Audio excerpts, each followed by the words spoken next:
Like I'll do the math on my bottom ring and it might be 18 and I'll make the top ring 21. I know it's going to be close. So in the engine we're doing right now, we're actually going to use the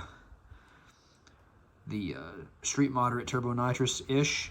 So we're going to do 3.43 times 0.005 equals, we got a 17 top ring. So I've got my 17 top ring right there. See that? Probably actually going to go more like 19. But on paper, 17 is it. And it says here, second ring is a 0055. We're probably going to go a little bigger with that. I have personally seen that it doesn't seem to matter, or it makes more power. 020. So we're going to go to 021. So let's go 019, 021. So to add in there, this is everybody asked me, well, what? That's too big. That's too big. What if it's too big? I'd rather go too big than too small, because what happens is if it's too small, if your ring gaps are too small, then everybody knows. If your ring gaps are too big, then nobody knows.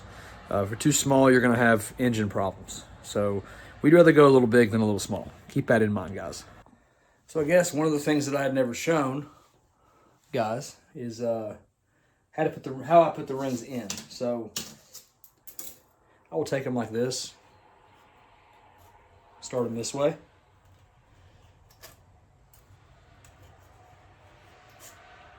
By hand. Takes a little feel. It's pretty easy. Take a piston. It can be connected to the rod. It doesn't matter. Shove them down in. Keeps them level all the way around.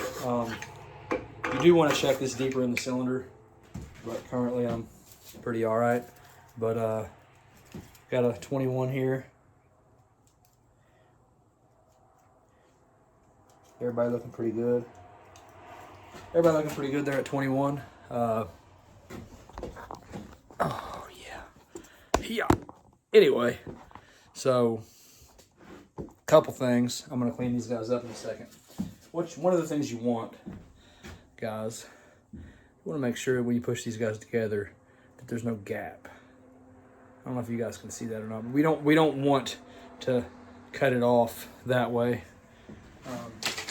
Now, one thing I've noticed, I always pull these things out, because the cylinders are, sometimes it's a little bit different. It shouldn't be anything crazy, but I put them where they go.